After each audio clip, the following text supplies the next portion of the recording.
শুধু আপনি 2 রাকাত সালাত আদায় করে ইয়া বাসিত পাঠ করবেন, ইনশাআল্লাহ তাআলা আপনার সাথে কেউ যদি প্রতারণা করেছে, আপনার টাকা পয়সা নিয়ে আপনাকে যদি ফিরিয়ে দিতে না চায়, এই আমল করার বরকতে সে আপনার টাকা আপনার কাছে ফিরিয়ে দেবে। আসসালামু আলাইকুম ওয়া রাহমাতুল্লাহি ওয়া বারাকাতুহু।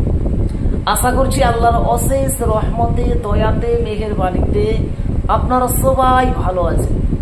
আজকে আমি আপনাদের মধ্যে পাওনার টাকা আদায় করার এমনই একটি পাওয়ারফুল ও শক্তিশালী, পরীক্ষিত, সহজ আমল শেয়ার করব। শুধু আপনারা 2 রাকাত সালাত আদায় করবেন, তারপরে আপনারা ইয়া ওয়াসিত আল্লাহ তাবারক তাআলার এই গুণবাচক নামটিকে আপনারা পাঠ করবেন। ইনশাআল্লাহ তাআলা এই আমল করার বিনিময়ে, এই আমল করার বরকতে মহান রব্বুল আলামিন আপনার টাকা আপনার কাছে এনে দেবে, আপনার পাওনার টাকা আদায় হয়ে যাবে। তো সম্মানিত শ্রোতাবৃন্দ ও আমার দিনী ভাই বোনেরা, এই আমলটি কিভাবে করবেন, কি নিয়মে করবেন, সেইটি নিয়ে আমি আরো বিস্তারিত ভাবে আলোচনা করব। তার জন্য ভিডিওটিকে স্কিপ না দিয়ে সম্পূর্ণ ভিডিওটিকে দেখবেন এবং আমি যেই নিয়মে, যেইভাবে আপনাদেরকে শিখিয়ে দেব, বলে দেব, ঠিক সেই নিয়মে, সেইভাবে আপনি যদি করে নিতে পারেন, ইনশাআল্লাহ আপনার আমানত আপনার কাছে চলে আসবে।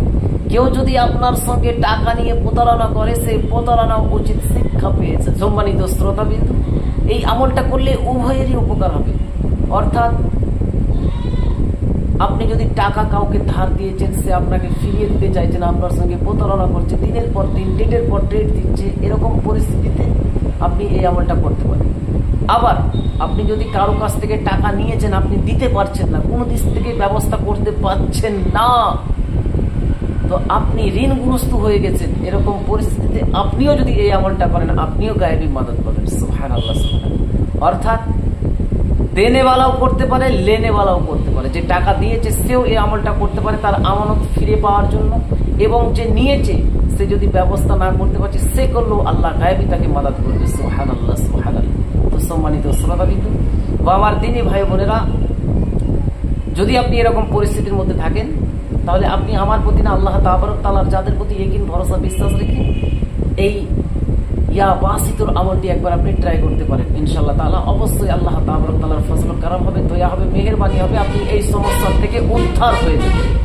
তো সম্মানিত শ্রোতাবিন্দু, এই আমলটি কিভাবে করবেন সেইটি বলার পূর্বে আমি আপনাকে বলে রাখছি, আপনি যদি আমার চ্যানেলের নতুন দর্শক হয়ে থাকেন এবং এই রিলেটেড নিয়মিত নিত্য নতুন ভিডিওগুলি দেখতে চান, শিখতে চান, তাহলে অবশ্যই আমার এই আল্লাহ মহান ছোট্ট ইউটিউব চ্যানেলটিকে সাবস্ক্রাইব করে পাশে থাকা বেল আইকনটিকে অল করে দিন, যাতে করে আমি যখনই এই রিলেটেড নিত্য নতুন ভিডিও আপলোড দেব, আপনার মোবাইলে একটা নোটিফিকেশন পৌঁছে যাবে, যার মাধ্যমে, যার কারণে আপনি খুব সহজে নিয়মিত ভিডিওগুলি দেখতেও পারবেন এবং শিখে নিতেও পারবেন।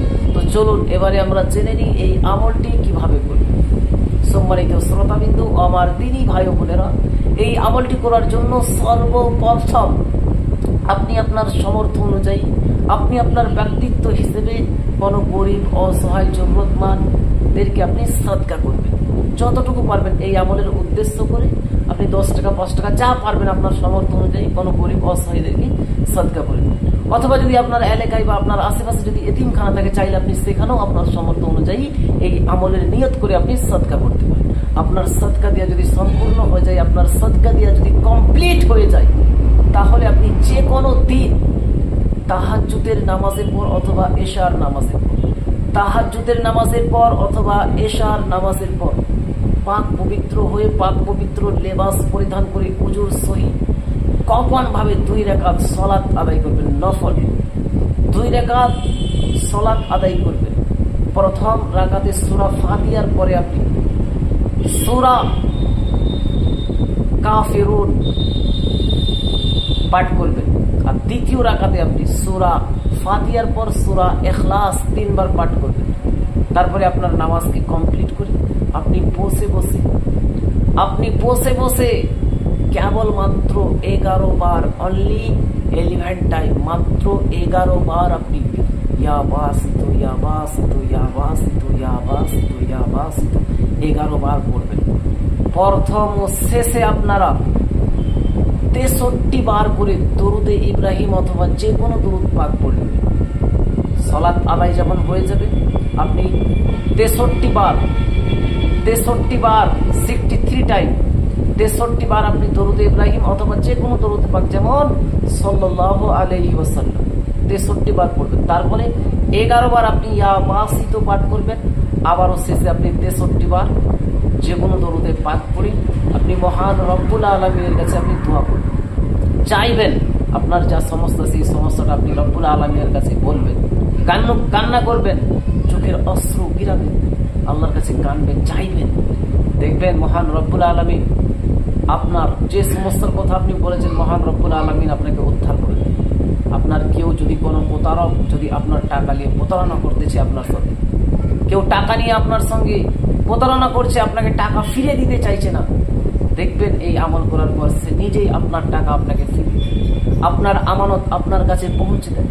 আর যদি আপনি এরকম হয়ে যান যে আপনি টাকা নিয়েছেন কিন্তু কোনো কারণে আপনি দিতে পারছেন না, অনেক চেষ্টা অনেক পরিশ্রম করছেন কিন্তু দিতে পারছেন না, এরকম পরিস্থিতিতে আপনি যদি ঋণগ্রস্ত হয়ে যান, এরকম পরিস্থিতিতে আপনিও এই আমলটা করবেন এবং আল্লাহর কাছে দোয়া করবেন, আল্লাহ রাব্বুল আলামিন সুবহানাহু ওয়া তাআলা আপনাকে গায়েবী মাদদ করবে, গায়েবী ভাবে আপনাকে সাহায্য করবে, আপনি ঋণ থেকে মুক্তি লাভ করবেন। সুবহানাল্লাহ সুবহানাল্লাহ। সম্মানিত শ্রোতাবৃন্দ, আপনি যদি এই আমলটি করতে চান কমেন্ট সেকশনে একটা নবীর মহাব্বত নিয়ে, নবীর ভালোবাসা নিয়ে, দিল থেকে মন থেকে যে ভাষায় পারবেন একটা নবীর নামে দরুদের পাক লিখবেন। যে দরুদটা আপনি বেশি বেশি পড়েন বা যে দরুদটা আপনি জানেন সেটা আপনি আমার কমেন্ট সেকশনে লিখে দেবেন। তাহলে আমার তরফ থেকে ফুল ভাবে অনুমতি এজাজত পারমিশন হয়ে যাবে। নতুন করে আপনাকে পারমিশন এজাজত অনুমতি নেওয়ার কোনো প্রয়োজন নেই। আমি সবাইকেই সকলকেই আমার প্রত্যেকটি ভিউয়ার্সকে প্রত্যেকটি সাবস্ক্রাইবারকে আমি অনুমতি পারমিশন দিচ্ছি। আপনারা নেক নিয়ত করে আল্লাহর জাতের প্রতি ইয়াকিন ভরসা বিশ্বাস রেখে আপনারা করুন, ইনশাআল্লাহ তাআলা আপনি হাতে নাতে ফল দেখতে পাবেন। তো সম্মানিত শ্রোতাবিন্দু, আশা করছি এই ভিডিওটা আপনাদেরকে ভালো লেগেছে। যদি ভালো লাগে তাহলে অবশ্যই একটা লাইক দিয়ে দেবেন এবং অন্যদের মধ্যে শেয়ার করে দেবেন। এবং চ্যানেলে যদি আপনি নতুন এসে থাকেন তাহলে অবশ্যই আমার এই আল্লাহ মহান ছোট্ট চ্যানেলটিকে সাবস্ক্রাইব করে পাশে থাকা বেল আইকনটিকে অন করে পাশেই থাকবেন।